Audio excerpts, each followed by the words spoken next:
The book of Ruth in the Old Testament is a beautiful story about how King David's great-grandmother Ruth joined the family. It's also about how the values that the people held in this family brought them through challenging times.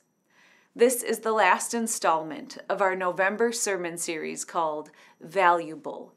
The book is a great place to finish this series, and it's a great place for us to jump into Advent and Christmas season.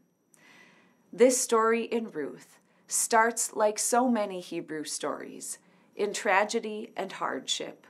Elimelech and his wife Naomi leave their home in Bethlehem during a famine to find food and a better life. They and their sons Mahlon and Chilion end up in the country of Moab. Elimelech dies when they get there. Then after the sons marry women from Moab, the sons die too. So you have 3 women who are not related to each other, whose husbands have all died, and no way to provide for themselves. And this is all in the first 5 verses of the book.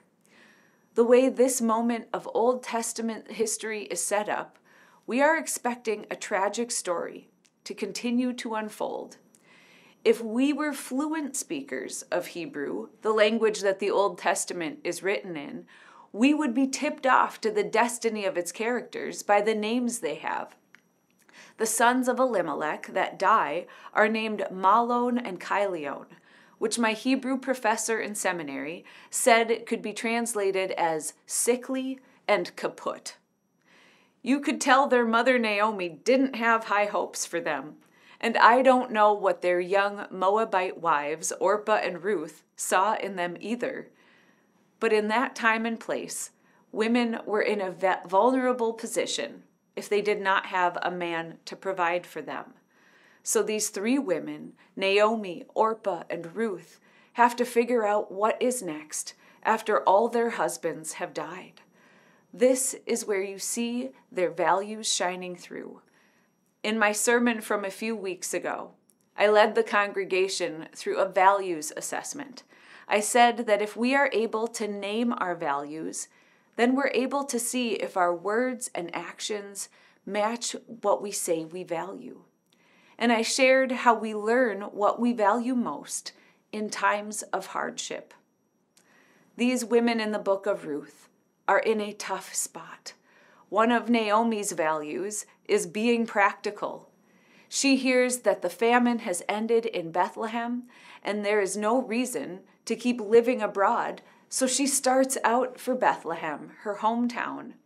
Her 2 daughters-in-law must have had a good relationship with her because they set out with her, even though they have no connection to her through marriage anymore.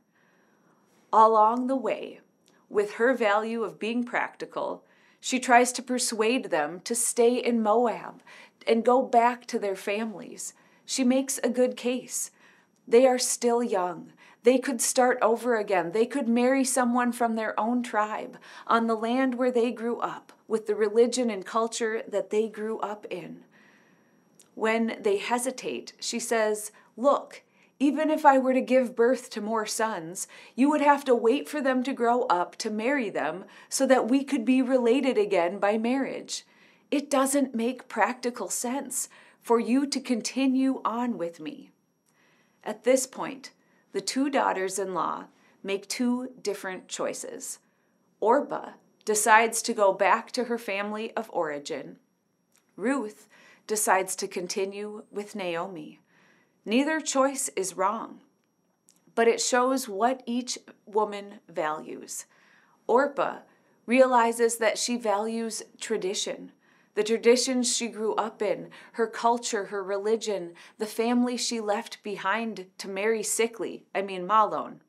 And Ruth chose the path that Naomi is taking.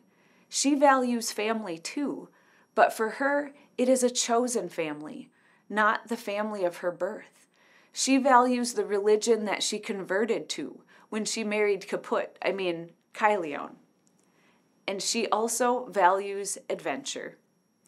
We don't hear any more about Orpah after this because we follow Ruth's path into the family that will lead us to King David and eventually to Joseph, Jesus' earthly dad. So here is one interesting fun fact about Orpah before we leave her story behind. Orpah is the legal name of Oprah Winfrey.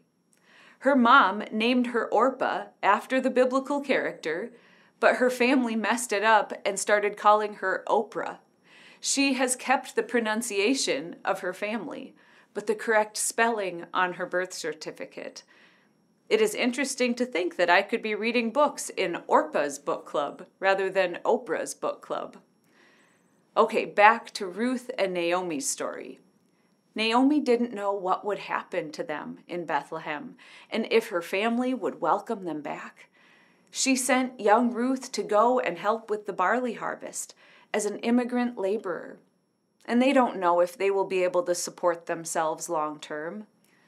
Then Ruth meets the landowner, a distant relative of Naomi, and they get married and have children and become the great-grandparents of King David.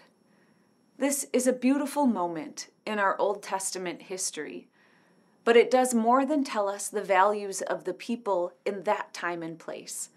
It tells us about the values of God. One of God's core values is faithfulness. And more than just plain faithfulness. We don't even have a word for it in English. The Hebrew word is hesed, which can be captured in the phrase, faithfulness beyond what is required. Throughout the book of Ruth, which you could read in one sitting, you see God's steady faithfulness. And you see Ruth embodying that kind of hesed faithfulness also. She doesn't have to stay with her mother-in-law. She doesn't have to provide for her and work in the fields, but she does. She does more than what is required of her. And the fact that this short book is included in the Bible shows us what our ancestors in faith valued. They weren't afraid to show us that God values an interesting family tree. And it doesn't just have people from one tribe or race. A lot of us have diverse family trees, and that is something God values. So you can value the craziness and complexity of your family. Another value we see is God making space for the outsider to become part of the action of God's plans for the world. Our ancestors in faith didn't have to include this story of Ruth, but they did. And these values of God set the stage for something else that happens in Bethlehem centuries later. You may have heard of a couple named Mary and Joseph who traveled to Bethlehem during a time of uncertainty for them and ended up having a baby there, a baby named Jesus. I can see God's values in that moment of history captured in Luke chapter 2, the value of hesed, faithfulness beyond what is required, the value of an interesting family tree, and the value of making space for outsiders. The name Bethlehem means house of bread. Ruth and Naomi were fed there when they were in need. Mary, Joseph, and Jesus found their way there. Jesus was born and placed in a bread trough, and eventually he would offer himself as bread for the world. We see God's values all the way through. So I hope that you can see how these values of God are bringing you to a place of being cared for, whatever you are facing this Advent and Christmas season. Amen.